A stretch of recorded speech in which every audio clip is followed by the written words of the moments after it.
आज हम लोग पढ़ेंगे कक्षा 12 की गणित। कक्षा 12 की गणित में क्या, तो संबंध एवं फलन। संबंध एवं फलन में क्या, तो एक्सरसाइज 1.2। एक्सरसाइज 1.2 में भी हमने कुछ सवाल पहले भी कर चुके हैं, 1 2 3 4 5 6 तक कर चुके हैं। आज हम लोग करेंगे 7th से, आज हम लोग करेंगे 7वें प्रश्न से। आज ये एक्सरसाइज कम्प्लीटली हल कर देंगे, पूरे रूप से खत्म कर देंगे इस एक्सरसाइज को। यदि आपने हमारे चैनल को सब्सक्राइब नहीं किया तो चैनल को सब्सक्राइब कर लीजिए, वीडियो को लाइक कीजिए और अपने दोस्तों को भी शेयर करिए। आइए अब हम अपने चलते हैं प्रश्नावली पे, देखते हैं कि प्रश्नावली में सवाल कैसे कैसे हैं। अब हम देख लेते हैं अपना 7वां प्रश्न। देखिए 7वें में 2 प्रश्न है, जो अभी पहला कर लेते हैं, इसके बाद दूसरा कर लेंगे। देखिए 7वां प्रश्न क्या है, निम्नलिखित में से प्रत्येक स्थिति में बतलाइए कि क्या दिए हुए फलन इकाई आच्छादक अथवा इकाई की आच्छादी है, अपने उत्तर का औचित्य भी बतलाइए। औचित्य भी मतलब वही हल कर देना, वही औचित्य हो गया। पहला इसमें fx = 3 - 4x द्वारा परिभाषित फलन R2R पर परिभाषित है। देखिए इसमें या तो बताना है कि इकाई की आच्छादक है कि इकाई की आच्छादी है। मतलब इकाई की आच्छादी कब होगा, जब ये दोनों होंगे। ये दोनों कब कब होंगे, जब इकाई की हो आच्छादक नहीं हो तो केवल इकाई की, आच्छादक हो इकाई की नहीं हो तो केवल आच्छादक। यदि दोनों हो तो इकाई की आच्छादी हो जाएगा, यदि दोनों नहीं है तो कोई नहीं है। अब हम देख लेते हैं, अपने सवाल को हल करते हैं। सबसे पहले हम क्या करते हैं, जो दिया होता है उसे लिखते हैं। तो क्या दिया है, फलन x हमारा दिया हुआ है 3 - 4x। अब हमारा फलन किससे किस पे परिभाषित है, तो फलन r से r पर परिभाषित है। फलन r से r पर परिभाषित है। अब देखिए इसमें और क्या दिया हुआ है, तो इसमें ये r जो होता है पहला वाला, ये क्या होता है, प्रांत। प्रांत क्या है, r। दूसरा वाला क्या होता है, सप्रांत। तो सप्रांत भी दिया हुआ है हमारा, r है। अब इसके बाद हम लोग क्या करते थे, x1 x2 दो मान लेते थे। x1 x2 किससे लेते थे, तो पहले वाले मतलब प्रांत से लेते थे। अब x1 x2 हो गया, तो अब इसे दोनों में क्या करेंगे, तो फलन x1 माना कि फलन x1 बराबर फलन x2, यहाँ पे लिख लेंगे माना फलन x1 बराबर फलन x2। अब देखिए फलन x1 मतलब 3 - 4x1, 3 - 4x1 बराबर इधर भी 3 - 4x2। अब दोनों तरफ 3 3 है तो कैंसिल हो जाएगा। अब देखिए -4x1 बराबर -4x2। अब दोनों तरफ -4 - 4 कैंसिल, तो x1 बराबर x2। अब देखिए जब x1 बराबर x2 आ जाए कि ये कहीं मान पर प्लस माइनस ना हो, x1 बराबर x2 हो, तो जब ऐसा आ जाता है तो क्या होता है, वह हमारा फलन एकाकी हो जाता है। तो लिख देंगे कि एकाकी फलन है।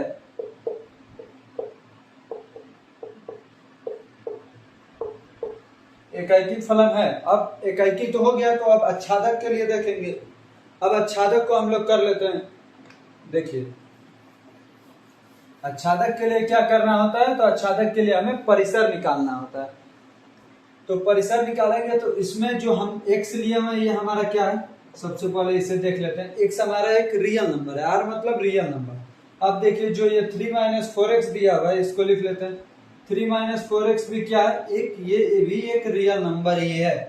-4x एक रियल नंबर है, क्योंकि x कहाँ से है, रियल नंबर से, क्योंकि हमारा पूरा फलन किस पे परिभाषित है, रियल नंबर पे। तो ये जो 3 - 4x है, जो हमारा फलन है, इसका मान फलन x का मान क्या हो जाएगा, फलन x का मान रियल नंबर ही आएगा। इसमें कुछ भी रखेंगे तो सब कुछ आएगा।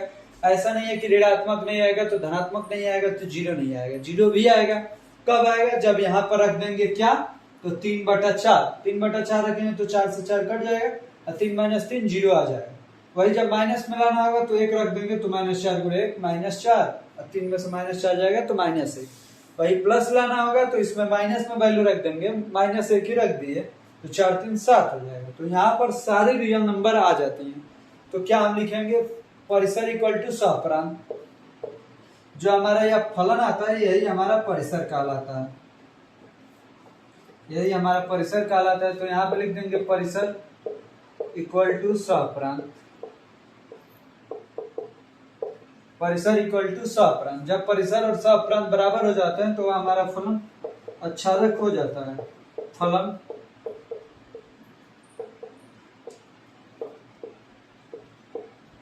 आच्छादक है। अब देखिए फलन एकाकी भी था, फलन आच्छादक भी था, तो ये क्या हो जाएगा, एकाकी आच्छादी हो जाएगा। तो लिखेंगे अतः फलन अतः फलन एकाकी आच्छादी है।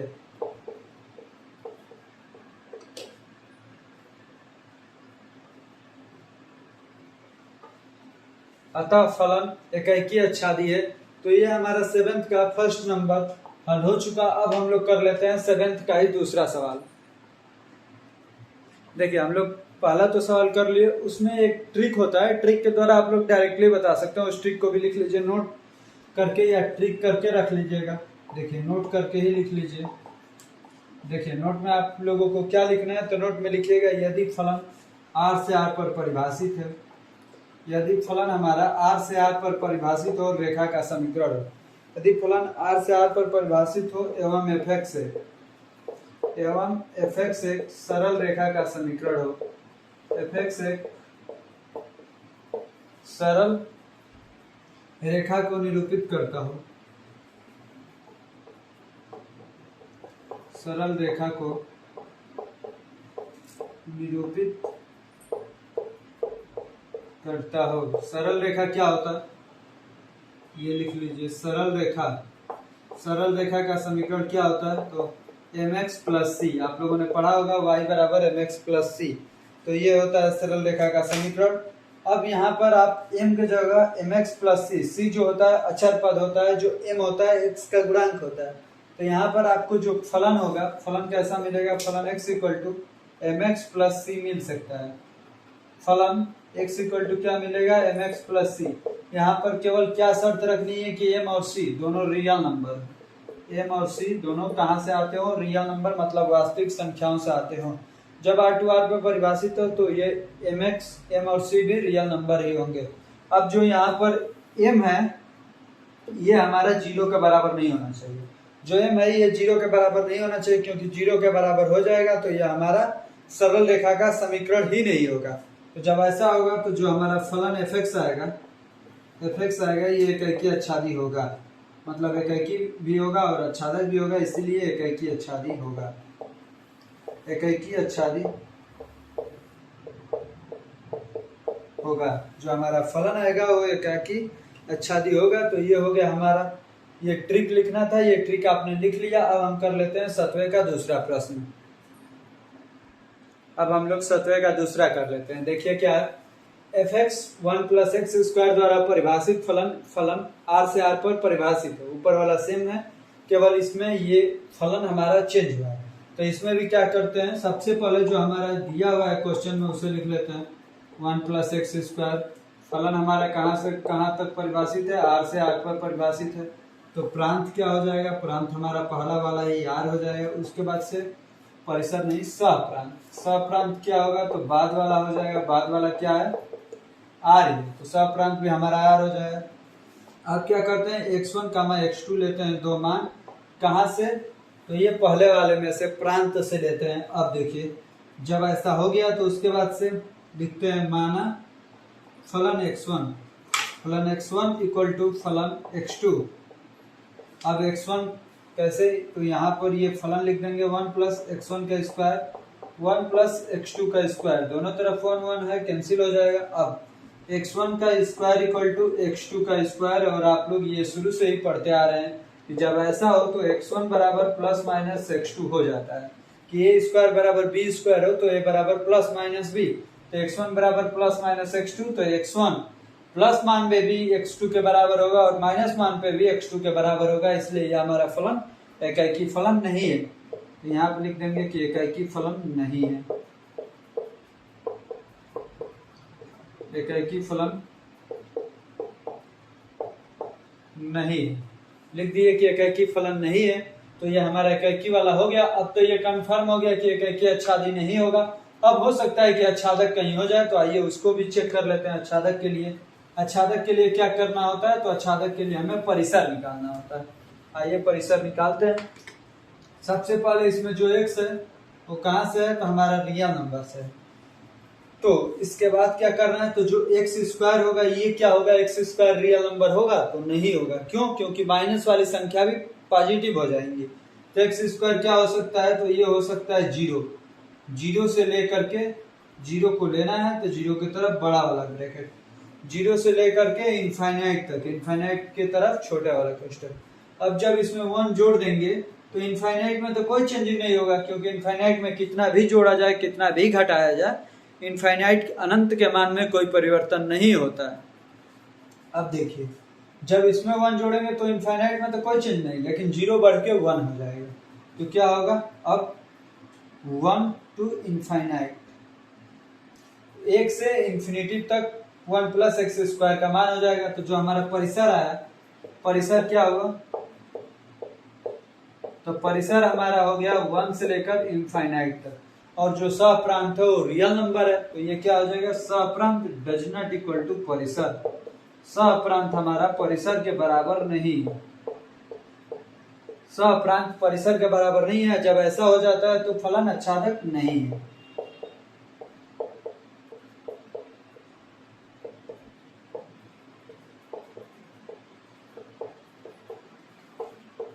तो सत्वय का पहला एकैकी और आच्छादी दोनों था, सत्वय का दूसरा न तो एकैकी है न ये आच्छादक है। जब ये दोनों नहीं है तो इसकी तो बात ही नहीं आती है।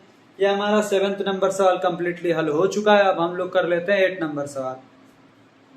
अब हम लोग कर लेते हैं 8 नंबर सवाल। 8 नंबर सवाल हमारा क्या है, मान लीजिए कि ए तथा बी दो समुच्चय है, सिद्ध कीजिए कि फलन A cross B, B cross A इस प्रकार के फलन ए बी बी ए एक एकैकी आच्छादी फलन है। इसमें हम लोग एक काम करेंगे, सबसे पहले आच्छादक देख लेंगे, उसके बाद से हम लोग एकैकी पर जाएंगे। आइए देखते हैं आच्छादक। देखिए हल करना है, हल करने में हम लोग क्या करते हैं, तो सबसे पहले हम अपना जो जो दिया होता है ये लिख लेते हैं। फलन क्या है, फलन ए क्रॉस बी से किस पे परिभाषित हो रहा है, बी क्रॉस ए पे हमारा फलन परिभाषित हो रहा है। अब ये जो है दो समुच्चय ए तथा बी, दो समुच्चय। अब देखिए यहाँ पर जो फलन है ये भी दिया हुआ है, तो इसको भी लिख लेते हैं। फलन हमारा ए कामा बी है जो बी ए के बराबर है, फलन ए कामा बी बी ए के बराबर है, और A cross B B cross A है। तो अब जो ये सभी कैसे लिखा जाता है, तो ऐसे आपको हमने बताया था कि सभी ऐसे भी लिखा जाता है। तो ए कामा बी सभी बी कामा ए से जुड़ेंगे, मतलब सभी ए कामा बी किससे आएंगे, ए comma B A cross B से, ए क्रॉस बी से। और ऐसे ही बी कामा ए किससे आएंगे, तो ये आएगा बी क्रॉस ए से, A comma B A cross B से, B comma A B cross A से आएगा। जो ए हमारा है, जो ए है ये कहां से आएगा, तो ए से आएगा। जो बी है ये हमारा बी से आएगा। ए हम स्मॉल ए कैपिटल ए से आएगा, स्मॉल बी जो है कैपिटल बी से आएगा। इस प्रकार जो हर ए बी है वो बी ए से जुड़ेगा। जैसे आप लोग एग्जाम्पल में इसमें देख सकते हैं, जैसे देखिए 1 2 3 4 मान लो इधर है, इधर 5 6 7 8 है। 1 5 से जुड़ा, 2 6 से, 3 7 से, 4 8 से। यदि यही उल्टा कर दिया जाए, 5 6 7 8 कर दिया जाए, और यहाँ भी 1 2 3 4 कर दिया जाए, फिर भी 5 1 से ही जुड़ेगा। तो सब एक दूसरे से ही हमेशा ही जुड़ेंगे। तो देखिए जब ऐसा होगा तो क्या करेंगे, तो यहाँ पे लिखना पड़ेगा कि हर ए कामा बी बी कामा ए से जुड़ेगा, हर ए कामा बी की बी कामा ए से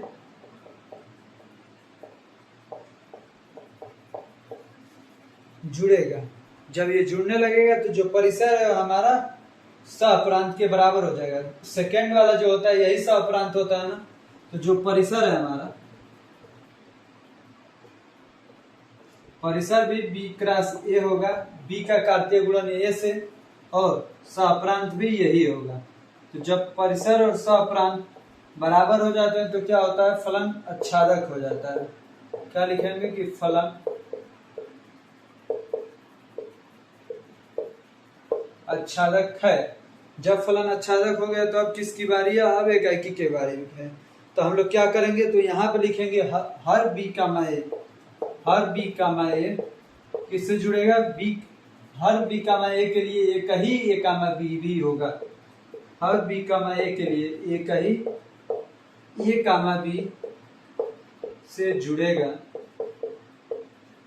जब सभी एक दूसरे से एक ही बार जुड़ते हैं तो वहां पर कैसा फलन हो जाता है, तो वहां पर फलन एकाकी हो जाता है, तो लिखेंगे अतः फलन एकाकी है।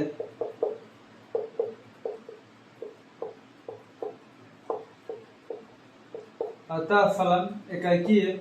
जब कोई फलन आच्छादक भी हो और एकाकी भी हो तो क्या हो जाता है, एकाकी और आच्छादी हो जाता है। कहाँ पे दिया था, हाँ एक एकाकी आच्छादी ना, तो अतः एकाकी आच्छादी भी फलन है। एकाकी आच्छादी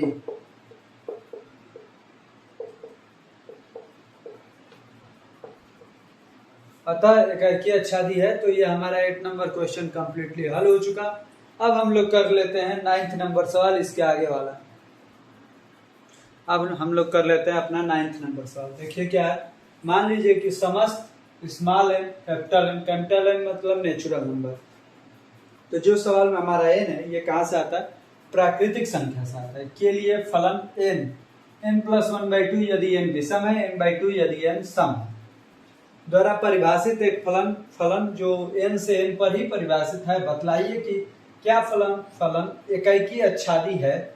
अपने उत्तर का औचित्य भी बतलाइए। आइए इसको अब हल करते हैं। सबसे पहले जो दिया होता है उसे लिखते हैं। तो फलन हमारा n क्या दिया है, n+1/2, यहाँ पे n/2, यहाँ पे क्या है, यदि n विषम है,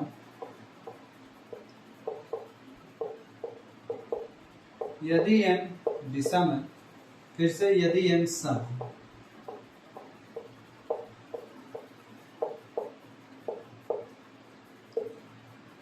यदि n सम है, ऐसा हमें दिया हुआ है, ये फलन है हमारा। अब देखिए क्या करना है, जो फलन है परिभाषित है जहां से जहां तक, इसको लिख लेते हैं। फलन क्या है, n से n पर परिभाषित है।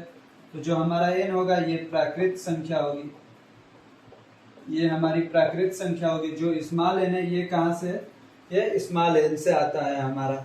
अब देखिए इसमें हम लोग n के जगह पे कोई विषम संख्या रखते हैं। मान लीजिए कि n के जगह पे 1 रखा गया, n के जगह पे 1 जब रखेंगे तो 1 + 1/2, तो कितना आएगा, 2/2 बराबर 1। जब वही n के जगह पे 2 रखेंगे, मतलब 2 + 1/2, नहीं n/2 है ना, तो 2/2 लिखना है केवल हमें। 2/2 क्या आएगा, 1। तो देखिए जब 2 मानों पर, यहाँ पर क्या किए हैं, 1,2 हमने लिया हुआ है। 1,2 लिए हुए हैं, कैपिटल N से 2 संख्या ली हुई है। 1 + 1/2 और 2/2 दोनों पे मान 1 ही आ रहा है। तो जब 2 अलग अलग इनपुटों को देने पर आउटपुट एक ही आता है तो वह फलन एकाकी फलन नहीं होता है। तो यहाँ पे लिख देंगे कि फलन एकाकी नहीं है।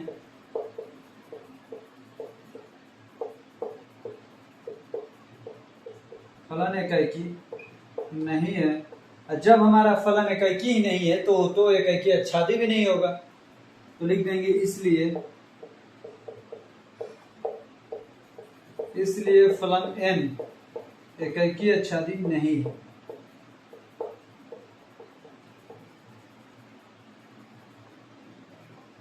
एकाकी आच्छादी नहीं है। ये हो गया हमारा 9th नंबर सवाल का हल। अब हम लोग कर लेते हैं 10 नंबर सवाल को हल। अब हम कर लेते हैं अपने 10 नंबर सवाल को। देखिए क्या है, मान लीजिए कि ये बराबर ए एक समुच्चय जिसमें r-3 r दिया हुआ है, लेकिन उसमें जो रियल नंबर है उसमें 3 नहीं है। बी ऐसे ही दिया हुआ है जिसमें रियल नंबर में 1 नहीं है। फलन x है जो x-2 में x-3 द्वारा परिभाषित फलन कहां से कहां पर परिभाषित है, ए से बी पर परिभाषित है। पर विचार कीजिए क्या फलन एकाकी तथा आच्छादक है। अपने उत्तर का औचित्य भी बतलाइए, ये हमें करना है। अब इसको हम हल करते हैं। तो हल करने में हमारा सबसे पहला स्टेप क्या होता है, जो हमें दिया हुआ है उसको लिख लेते हैं। तो ए को लिख लेते हैं, ए बराबर r-3, मतलब 3 को नहीं लेना है। ऐसे ही बी दिया है r-1, बी का मान दे दिया। अब जो फलन है हमारा फलन f(x) उसको लिख लेते हैं। तो x-2 बटे में x-3, x-2 बटे में x-3 हो गया। ये फलन हमारा f(x) है। अब जो हमारा फलन है ये कहां से कहां पर परिभाषित है, तो a से b पर परिभाषित है। तो क्या करते हैं, x1 का मान x2 लेते हैं। इसमें जो a है हमारा क्या हो गया, a हमारा प्रांत हो गया। प्रांत क्या हो गया, r- मझले कोष्टक में 3 ऐसे ही जो बी है हमारा सप्रांत हो गया। सप्रांत क्या है, तो r माइनस मझले कोष्ठक में 1। तो इतना सारा चीज हमें दिया हुआ है। अब हम इसको हल करते हैं। तो x1 कामा x2 कहाँ से लेंगे, तो फलन समुच्चय a से लेते हैं, क्योंकि प्रांत से ही x1 x2 लिया जाता है। अब देखिए जो फलन कैसे लिखते हैं, तो फलन x1 बराबर फलन x2 लिखते हैं। फलन x1 की जगह पे फलन जो है इसी को लिखते हैं। तो x1 माइनस में 2 बटे में x1 माइनस में 3, इधर में x2 माइनस में 2 बटे में x2 माइनस में 3। अब 3 मल्टीप्लाई होगा, x1 से x2 में गुणा होगा तो x1 x2, x2 से -2 में तो -2 x2, वैसे ही -3 से गुणा होगा तो -3 x1, -3 से -2 में तो +6 बराबर। अब ये दोनों का 3 गुणा x1 से x2 में तो x1 x2, फिर x1 से -2 में तो -2 x1, वैसे ही -3 से x2 में गुणा होगा तो -3 x2, -3 से -2 में गुणा होगा तो +6। अब देखिए x1 x2 से कट जाएगा, अब -2 x2, -3 x1, इधर में -2 x1 -3 x2। जो जितने x1 वाले हैं सबको एक साइड, x2 वालों को एक साइड, और ये 6 से 6 कट जाएगा। -3 x1 इसको भी इधर लाते हैं, तो -3 x1 अब प्लस में 2 x1 बराबर ये -3 x2, इसको भी उधर ले जाएंगे तो +2 x2, तो ये हो जाएगा +2 x2। अब देखिए -3 x1 +2 x1 कितना होगा, -x1, ये -3 x2 +2 x2 -x2, माइनस से माइनस कैंसिल, x1 बराबर x2। तो जब आपको ऐसा दिख जाता है कि x1 बराबर केवल x2 हो, उसमें प्लस माइनस ना हो, x1 बराबर x2 एक ही मान पे बराबर हो x1 x2, तो ऐसा क्या होता है, तो इसको हम लोग लिखते हैं कि ऐसा फलन एकाकी फलन है। तो अतः फलन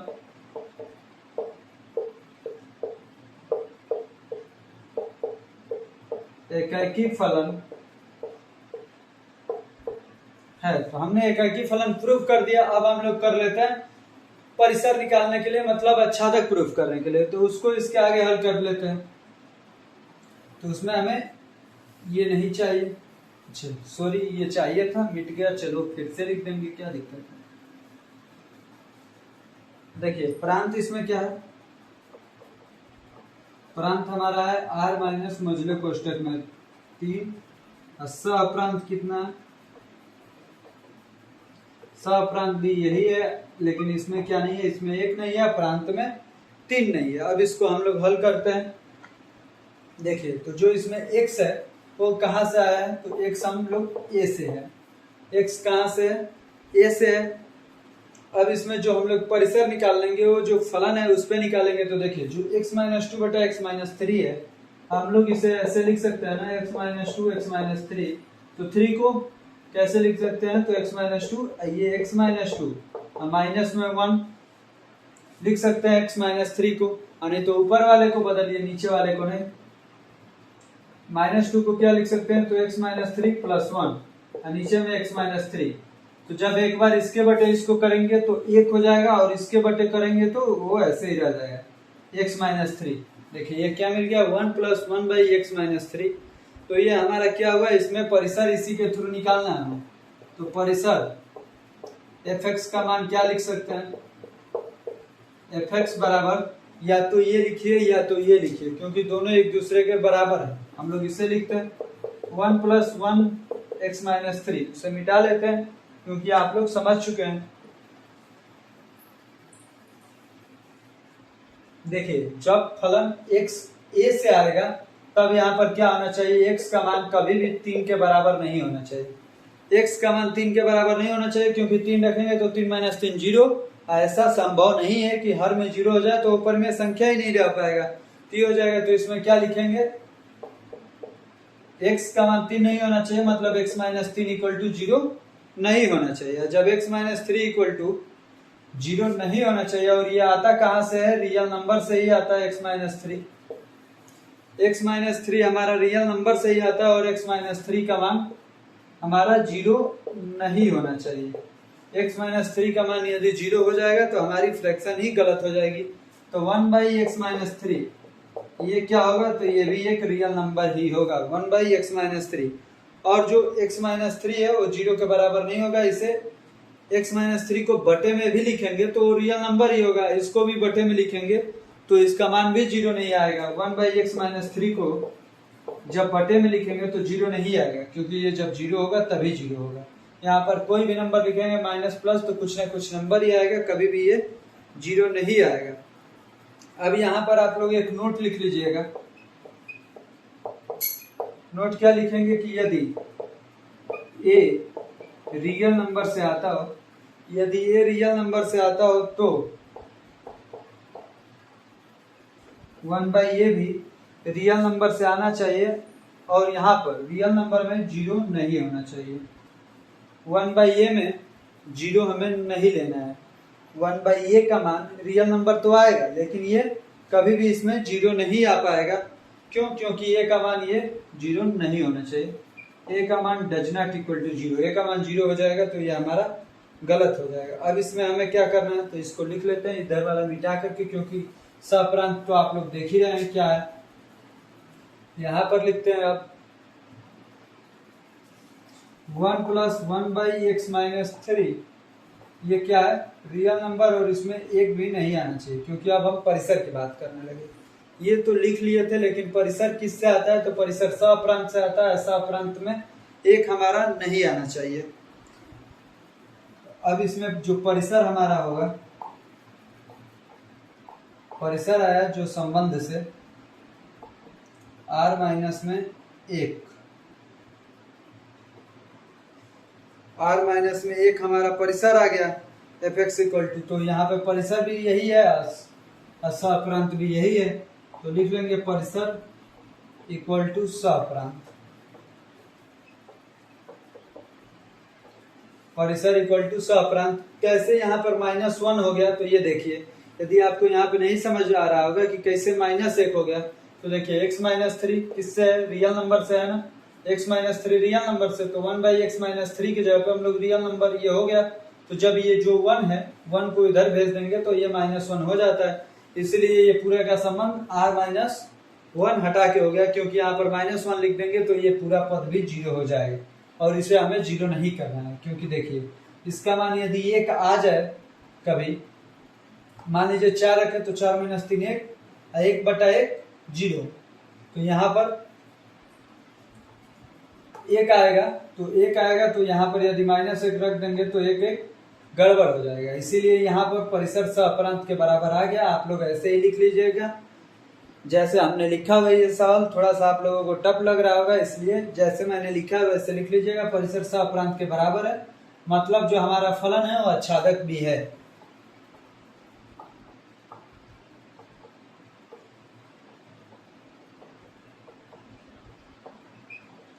आच्छादक फलन है। इससे पहले हमने एकाकी प्रूफ कर दिया था, तो क्या प्रूफ करना था, क्या फलन एकाकी तथा आच्छादक है, तो हाँ फलन एकाकी तथा आच्छादक है, क्योंकि हमने प्रूफ करके आप लोगों को दिखा दिया। अब हम लोग कर लेते हैं 11 नंबर क्वेश्चन।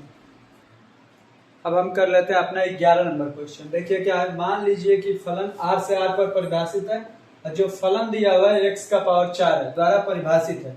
सही उत्तर का चयन कीजिए। 4 इसमें विकल्प है। पहला है फलन एकाकी आच्छादक है, दूसरा है फलन बहुएक आच्छादक है, तीसरा है फलन एकाकी है किंतु आच्छादक नहीं है, चौथा है फलन न तो एकाकी और न आच्छादक है। सबसे पहले फलन को, फलन x क्या है हमारा, x की पावर 4, क्या करते हैं, एक फलन x1 लेते थे, एक फलन x2 लेते थे। अब यहाँ पर x1 का पावर 4 बराबर x2 का पावर 4, और जब आप हटाएंगे तो क्या मिलेगा, x1 का स्क्वायर इक्वल टू x2 का स्क्वायर, तो x1 equal two plus minus x2, यहाँ पर ऑलरेडी प्लस माइनस रहेगा। x1 equal two plus minus x2, तो जब x1 equal two plus minus x2 हो जाएगा तो ये रंग हो जाएगा, एकाकी नहीं होगा। तो अब एकाकी नहीं होगा तो ये तो पहला ऑप्शन गलत हो गया। फलन बहुएक आच्छादक है तो बहुएक आच्छादक, ये एकाकी नहीं है तो बहुएक हो सकता है, बहुएक को छोड़ देंगे, फलन एकाकी है तो ये भी गलत हो गया। अब या तो डी या तो बी होगा। अब आच्छादक का चेक करते हैं, तब जाके कंफर्म हो जाएगा। देखिए आच्छादक का कैसे होगा, आच्छादक को क्या करते थे, तो हमारा सप्रांत क्या है, टोटल रियल नंबर है। अब जो परिसर होता है उसको कैसे निकालते हैं, तो परिसर में इसमें कुछ भी मान रखते हैं x की पावर 4 में। जैसे मान लीजिए कि x का पावर 4 है, मतलब सम घात है, माइनस भी रखेंगे तो धनात्मक हो जाएगा। तो हमारा जो परिसर आएगा यह क्या आएगा, हमारा परिसर हमेशा आएगा 0 से लेकर के इनफाइनाइट तक। इधर छोटा वाला ब्रैकेट लगता है, 0 से इनफाइनाइट तक। और परिसर सअप्रांत के बराबर नहीं है, परिसर सअप्रांत के बराबर नहीं है, इसीलिए यह आच्छादक भी नहीं है। तो आच्छादक है तो यह भी गलत हो गया, मतलब कौन सा ऑप्शन सही होगा, डी नंबर हमारा विकल्प सही हो जाएगा। तो 11 का डी नंबर। अब हम लोग कर लेते हैं 12 नंबर सवाल।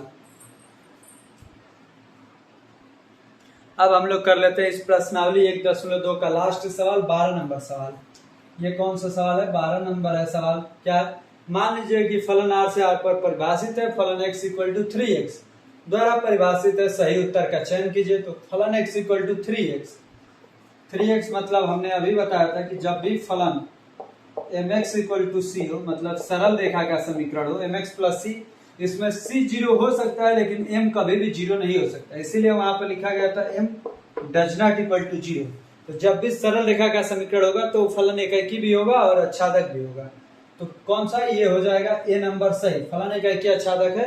जब भी आपको रेखा का समीकरण दिखाई दे तो आप बिना कुछ सोचे हुए फलन को एकाकी और आच्छादक आप सही का टिक लगा देंगे। अभी हमने आपको इससे पहले बताया हुआ था उसी के थ्रू।